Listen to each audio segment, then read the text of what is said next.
Bonjour à tous, bienvenue sur ma chaîne Mystic is by Tess pour l'horoscope du mois de avril des Gémeaux. Alors pour le mois d'avril, ce que j'ai fait, comme le mois de mars se terminait à cheval, moitié de semaine en mars, moitié en avril, cet horoscope va aller donc du 30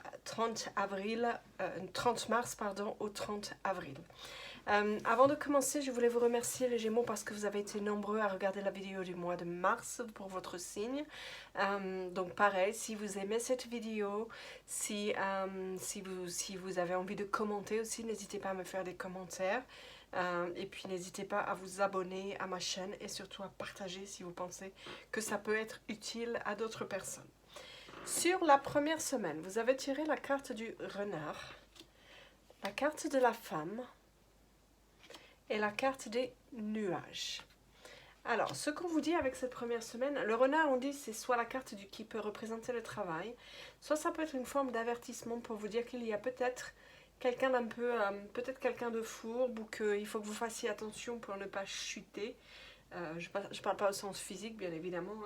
On vous parle ici de manipulation, de ruse, de complot. Donc on vous dit juste simplement, c'est une carte d'avertissement qui vous dit de vous méfier de quelqu'un qui est peut-être un peu charmeur et que ce que vous voyez ne reflète peut-être pas la réalité. Faites attention à être prudent vis-à-vis de la flatterie. Peut-être que c'est quelqu'un qui... enfin voilà, on vous prévient juste sur le fait qu'il y a quelqu'un dans votre entourage qui est un peu... voilà, pas toujours très honnête avec vous. Ce quelqu'un, ça peut être une femme. Alors, soit cette carte, elle vous représente vous. Si vous êtes une femme, ça peut être vous, la consultante, et on vous avertit vous. Soit on vous dit simplement, si vous êtes un homme ou si vous êtes une femme, ça peut être une femme proche de vous qui a de l'importance pour vous, mais on va vous dire que cette femme, elle ne vous dit pas toute la vérité. Peut-être qu'elle vous cache des choses. C'est pas forcément mal intentionné non plus, mais c'est, voilà... parfois, vous avez peut-être, s'il y a des gens qui vous flattent parce qu'ils pensent que c'est ce que vous attendez.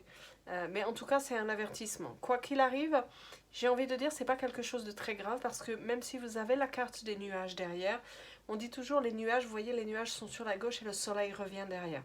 Ça veut dire simplement que même s'il y a quelqu'un, voilà, vous êtes prévenu, peut-être que vous avez voulu apercevoir que quelqu'un n'est pas tout à fait honnête avec vous, ne vous dit peut-être pas tout, peut-être vous cache des choses parce que simplement elle n'a pas envie de tout dire, voilà.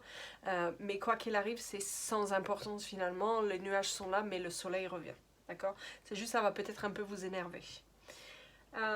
Ensuite, vous avez une autre carte qui est la carte du jardin. La carte du jardin, voilà, sur la deuxième semaine, la carte de cigogne aussi, et la carte du livre, voilà. Sur cette deuxième semaine avec le jardin, on peut parler peut-être de, voilà, quelque chose, un regroupement, ça peut être une fête, alors un concert par les temps qui courent peut-être pas, je sais pas, mais en tout cas un rendez-vous d'affaires, quelque chose où il y a plusieurs personnes. Je vois comme une réunion, un séminaire, quelque chose où il y a du public, j'allais dire. Ça peut être aussi les réseaux sociaux, les contacts via les réseaux sociaux. En tout cas, ça représente un lieu de socialisation, de rencontre, quelque chose, voilà, où il y a du monde. Derrière, vous avez la carte de la cigogne. Alors la cigogne, ça annonce à la fois le printemps, ça peut être ça, mais ça peut être aussi quelqu'un qui arrive dans la famille, une naissance, ou un état, peut-être vous êtes en train d'évoluer vers quelque chose de nouveau. C'est un état évolutif aussi, la cigogne. Pour certains, ça peut présager d'un déménagement ou dans le travail d'une promotion. En tout cas, c'est quelque chose qui change et qui vous fait avancer. C'est aussi le cigogne, c'est aussi la renaissance et le renouveau, d'accord? Ça peut être le fait de s'installer quelque part, de repartir aussi, de ne pas être dans une situation forcément fixe. En tout cas, il y a quelque chose qui bouge pour vous. Ok? Pour certains, j'allais dire par rapport au fait qu'il y a les réunions, ça peut être aussi une réunion pendant laquelle vous apprenez une promotion. Ça peut être ça aussi. Ok?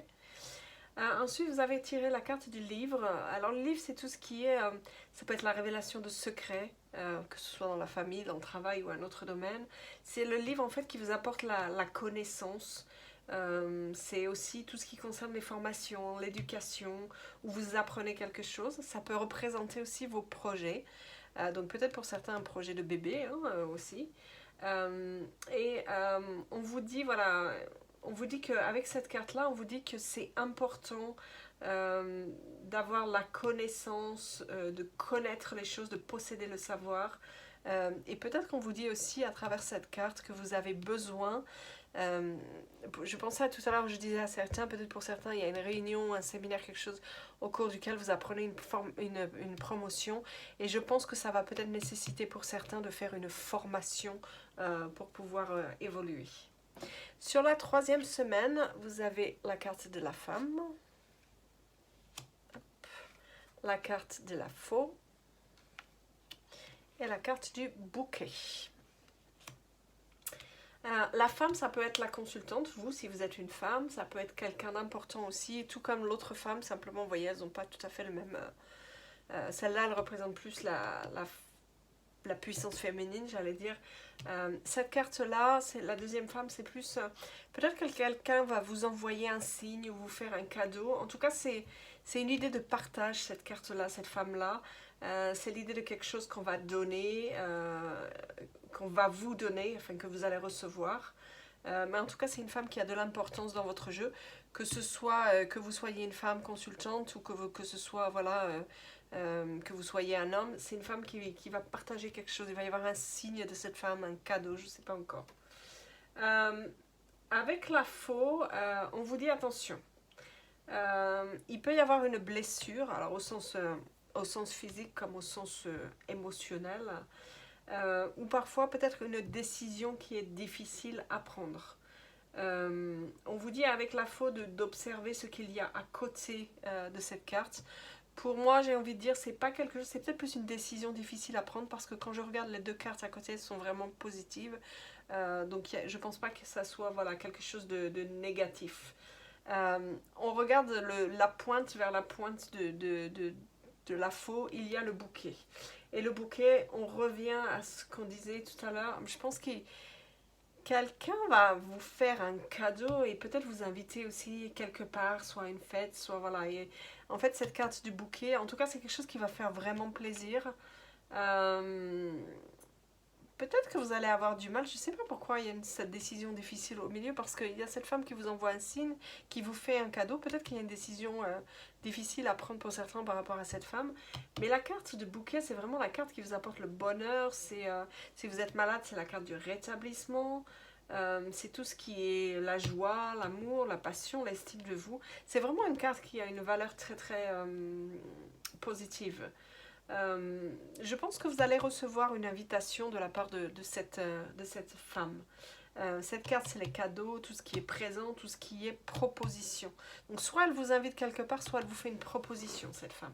Ok ? Sur la 4e semaine, vous avez tiré la lettre, le puits, et la croix. Donc sur la 4e semaine, ce qu'on vous dit avec la lettre c'est, ça représente tout ce qui est les documents, les messages. Ça peut être une information que vous recevez, quelqu'un qui vous donne une information. Bon, ça peut être aussi vous recevez un colis chez vous, hein, mais c'est, en tout cas, c'est quelque chose qui... La lettre, ça annonce quelque chose, souvent. Ça peut être, vous recevez, je sais pas, quelque chose, un certificat aussi... Voilà, il y a quelque chose, ou une facture, enfin peu importe, mais c'est vraiment un document qui annonce quelque chose à faire. Ok ? Alors, le livre est loin, donc ça va, mais j'étais en train de réfléchir.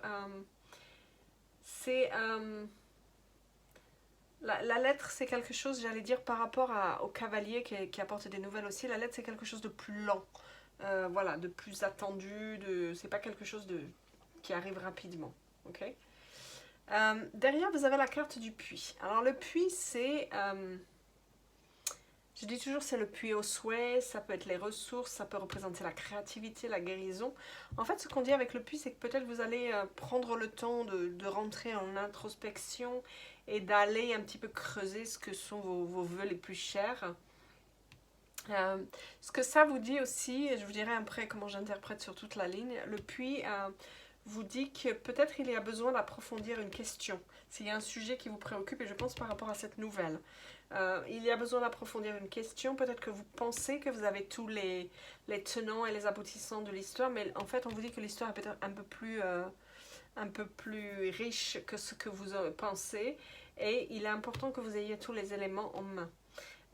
Cette carte, ça peut être aussi pour ceux qui seraient peut-être un peu déprimés, qui ont connu j'allais dire des moments où ils étaient un peu... on peut vous dire aussi que vous avez été au fond du trou, mais il est temps de remonter, de passer à autre chose. Simplement, ce qu'on vous dit, c'est que si vous avez un objectif par rapport à un sujet qui vous préoccupe, avec le puits, on va vous dire qu'il va falloir faire un petit peu des efforts. L'objectif, il est tout à fait réalisable, mais ça ne va pas se faire tout seul. Il faudra faire quelques petits efforts. Ok. On vous dit aussi peut-être de planifier les choses. Voilà, mais il n'y a pas... C'est important, voilà, de faire des efforts et de planifier. Avec la croix, c'est... pour moi, ça peut être... Alors, la croix, elle est quand même près du bouquet, qui est quelque chose de très positif, et d'une autre carte très positive en dessous. En temps normal, s'il n'y avait pas eu des cartes positives derrière, je vous aurais dit, c'est peut-être le chagrin, la tristesse. Pour moi, ce que je comprends de cette carte, ça peut être le chagrin, la tristesse, tout ce qui est les épreuves, la souffrance, voilà. Mais on vous dit, pour moi, que... ce que je comprends, c'est qu'il va y avoir un écrit, quelque chose, une nouvelle qui va vous arriver sur la 4e semaine, qui va vous permettre de sortir du trou, j'allais dire, du fond du puits. Et je pense que ça va mettre fin à quelque chose. En fait, cette carte, elle vous suggère de prendre vos responsabilités. Donc, vous allez recevoir une nouvelle, vous allez réussir à sortir un peu de votre état, peut-être dépressif pour certains, ou de vos épreuves, de ce qui a pu se passer avant. Mais pour ça, il va falloir prendre vos responsabilités. Vous avez peut-être, alors tout n'est peut-être pas de votre faute, mais il y a une part de responsabilité à prendre chez vous pour arriver à vous en sortir. Peut-être que des choses que vous avez faites d'une certaine façon à un moment, il ne faut plus les reproduire, il faut agir différemment pour arriver à avoir évolué. Et on vous dit que, enfin pour moi, cette carte, c'est la carte de la rédemption. C'est-à-dire que oui, il y a eu des moments difficiles, oui, il y a peut-être eu des problèmes, mais c'est la fin de... Enfin, pour moi, il y a la rédemption qui arrive derrière. Et si vous faites, bien évidemment, vous, des efforts, si vous prenez vos responsabilités. Ok. Sur la 5e semaine, vous avez la carte de la lune, la carte de l'homme, la deuxième, puisqu'il y en a deux comme pour les femmes, et la carte du cœur. La carte de la lune, c'est une carte qui représente... j'aime beaucoup cette carte. C'est une carte qui représente l'amour, tout ce qui est l'intuition, les capacités psychiques, médiumniques, la romance, la créativité. C'est une carte qui, pour certains, si vous êtes voilà, dans un métier peut-être artistique, voilà, en tout cas, où ça peut être la célébrité. Si vous n'êtes pas dans un métier artistique, en tout cas, ça peut être aussi au niveau du travail, les honneurs. Peut-être que vous recevez des honneurs. On parlait tout à l'heure de promotion avec une formation. Pour certains, ça va être les honneurs. C'est aussi, la lune, c'est la reconnaissance par les autres. Mais c'est aussi une réflexion sur soi-même. Alors là, on avait le puits, voilà, l'introspection peut-être. Et là, on retrouve aussi, pour certains, ça va être une réflexion en interne. Cette carte, ça peut être la renommée, la notoriété. En tout cas, ce qu'elle vous dit, cette carte, c'est qu'il y a une évolution, qu'il y a des mutations. En fait, les choses sont toujours en mouvance, ok? Il y a derrière la carte de l'homme. Alors pour moi, cette carte, elle représente le romantisme, et il y a la carte de l'homme derrière. Donc soit peut-être que malgré vos airs un peu voilà, d'homme puissant, vous voyez, là, il y a quand même des beaux abdos, hein, faut dire. Soit cette carte, elle vous représente vous en tant qu'homme. Pour moi, c'est la puissance masculine. Alors soit la puissance au sens physique, soit ça peut être aussi quelqu'un peut-être qui a un poste important, enfin quelqu'un qui a quand même une certaine emprise sur les autres. Et moi je vois le romantisme derrière, donc peut-être que si c'est vous, peut-être que derrière votre carapace d'homme puissant, il y a peut-être le côté romantique aussi. D'autant que derrière, alors si vous êtes une femme, c'est votre partenaire aussi hein, qui est comme ça. J'allais dire d'autant que derrière il y a le cœur. La carte du cœur, c'est une carte qui symbolise le bonheur, l'amour, les sentiments, les émotions, tout ce qui est aussi la passion et aussi toutes les choses auxquelles vous êtes dévoué. Et vous avez des cartes quand même positives à côté. Le cœur, c'est les relations, Les deux signes, voilà, ça symbolise une relation qui est courtoise. Si vous êtes en couple, c'est un amour durable. Si c'est juste voilà, une relation, j'allais dire amicale, c'est quelque chose de courtois. Donc je trouve que c'est une très belle carte. En tout cas, cette carte, c'est la carte de ce qui... Vous finissez le mois, j'allais dire, sur la carte de ce qui vous fait plaisir, des passions, des coups de cœur, de l'amour, des relations. Donc c'est très très joli. Donc on voit pour vous les Gémeaux quand même qu'il y a une petite... pour certains, pas pour tout le monde, mais en tout cas, il y a probablement eu un petit passage à vide. Mais quoi qu'il arrive, vous allez finir le mois très joliment. Voilà mes amis Gémeaux, j'espère que ce petit tirage pour le mois de avril 2020 vous aura plu. Pour rappel, abonnez-vous à la chaîne, n'hésitez pas à liker, à commenter, à partager cette vidéo. Et en tout cas, je vous fais de gros bisous et par les temps qui courent, je vous envoie plein de ondes positives à tous et à toutes. Bisous, au revoir.